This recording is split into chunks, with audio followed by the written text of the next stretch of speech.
Welcome to recipes in my way. இன்றைக்கி நம்ம அருமையான சுவையில் குக்கரில் சிக்கன் பிரியாணி தான் செய்ய போகிறோம். 3/4 கிலோ சிக்கன், 600 கிராம் சீரக சம்பா அரிசியில் வீடே மணக்கிற மாதிரி எல்லாருமே விரும்பி சாப்பிட்ற அளவுக்கு இதை எப்படி செய்கிறது, இதுக்கு தேவையான பொருட்கள் என்ன பார்க்கலாம் வாங்க. குக்கரில் 100 மில்லி அளவுக்கு எண்ணெய் ஊற்றிக்கலாம். நான் 3 டேபிள் ஸ்பூன் நெய் சேர்க்கிறேன். நீங்கள் இன்னொரு டேபிள் ஸ்பூன் சேர்க்கிறதா இருந்தாலும் சேர்த்துக்கோங்க.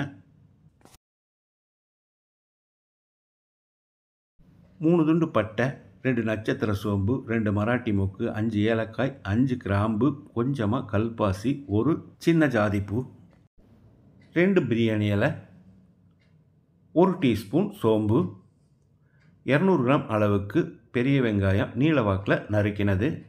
வெங்காயத்தை நல்லா செவந்து வர்ற அளவுக்கு வதக்கணும். இந்த மாதிரி வதங்கின பிறகு இதில் 50 கிராம் சின்ன வெங்காயம், 2 பச்சை மிளகாயும் கொரகொரப்பாக அரைச்சி வச்சுருக்கேன். இதையும் போட்டு பச்சை வாசனை போகிற அளவுக்கு வதக்கி விட்டுடலாம். இப்போ இதில் 50 கிராம் அளவுக்கு பூண்டை அரைச்சி வச்சுருக்கேன். இதை போட்டு முதல்ல வதக்கிடலாம்.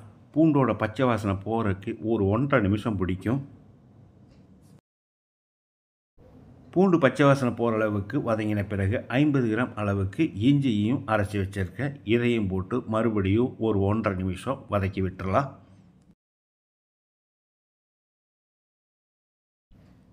200 கிராம் அளவுக்கு தக்காளியை நறுக்கி வச்சுருக்கேன். இதை போட்டுக்கலாம். தக்காளி நல்லா மசிகிற அளவுக்கு வதங்கணும்.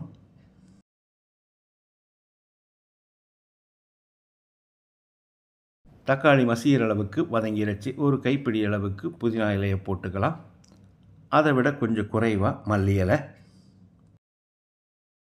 ஒரு 30 செகண்ட் இதை பிரட்டி விட்டுறலாம்.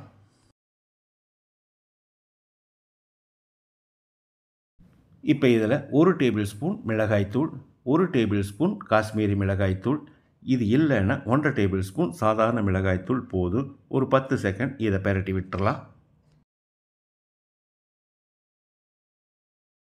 பச்சை வாசனை போகிற அளவுக்கு ஒரு தொக்கு பதத்துக்கு வந்திருக்கு.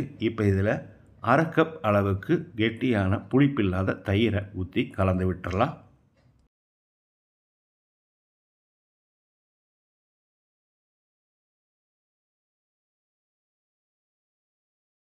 பத்து கிராம் பட்டை, 5 கிராம் ஏலக்காய், 5 கிராம் கிராம்பை வெயிலில் காய வச்சு கொரகொரப்பாக அரைச்சி எடுத்து வச்சுருக்கேன். இதில் 2 டேபிள் ஸ்பூன் அளவுக்கு போட்டுக்கலாம். மீதி இருக்கிறத அடுத்த தடவை செய்யும்போது உபயோகப்படுத்திக்கோங்க. இதை நல்லா கலந்து விட்டுறலாம். 3/4 கிலோ சிக்கன் கழுவி எடுத்து வச்சுருக்கேன். இதை போட்டுக்கலாம். சிக்கனை சேர்த்த பிறகு 1 நிமிஷம் நல்லா பிரட்டி விட்டுறலாம்.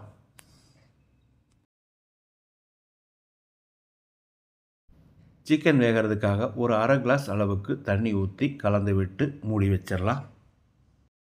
சிக்கனை போட்டு கலந்து விட்ட பிறகு ஒரு 15 நிமிஷம் சிக்கன் வேகட்டும். அளவான தீயிலேயே வேகணும். இப்போ மூடி வச்சிடலாம். இடையில அடிக்கடி கலந்து விடணும்.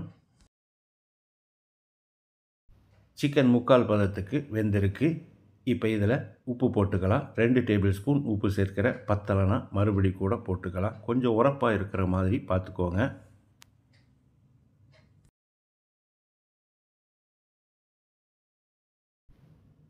இப்போ இதில் தண்ணி சேர்த்துக்கலாம். நான் 3 கிளாஸ் அளவுக்கு தண்ணி சேர்க்கிறேன். 2 கிளாஸ் அரிசி எடுத்திருக்கேன். அதுக்கு 3 கிளாஸ். அதனால் 1க்கு 1.5 கணக்கில் தான் நம்ம தண்ணி சேர்க்குறோம்.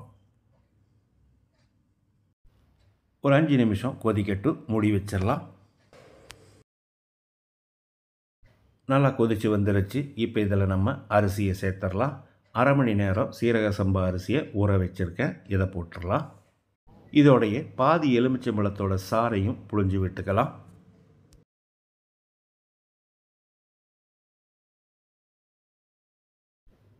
இதில் நான் 1/2 டேபிள் ஸ்பூன் சர்க்கரை சேர்க்கிறேன். நீங்கள் விருப்பப்பட்டால் சேர்த்துக்கோங்க, இல்லைன்னா விட்டுடலாம். சர்க்கரை சேர்க்கிறதால டேஸ்ட்டு கொஞ்சம் கூடுதலாக கிடைக்கும்.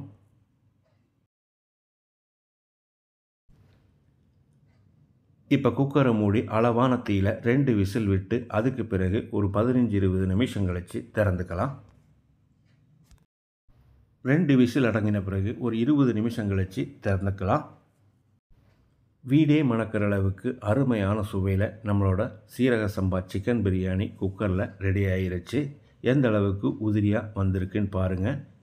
இதே மாதிரி இதே அளவுகளோட நீங்கள் செய்து பாருங்கள். இந்த வீடியோ பிடிச்சிருந்தால் லைக் பண்ணுங்கள், கமெண்ட் பண்ணுங்கள், ஷேர் பண்ணுங்கள். சப்ஸ்கிரைப் பண்ணாதவங்க சப்ஸ்கிரைப் பண்ணுங்கள். மறக்காமல் பெல் பட்டனை கிளிக் பண்ணுங்கள்.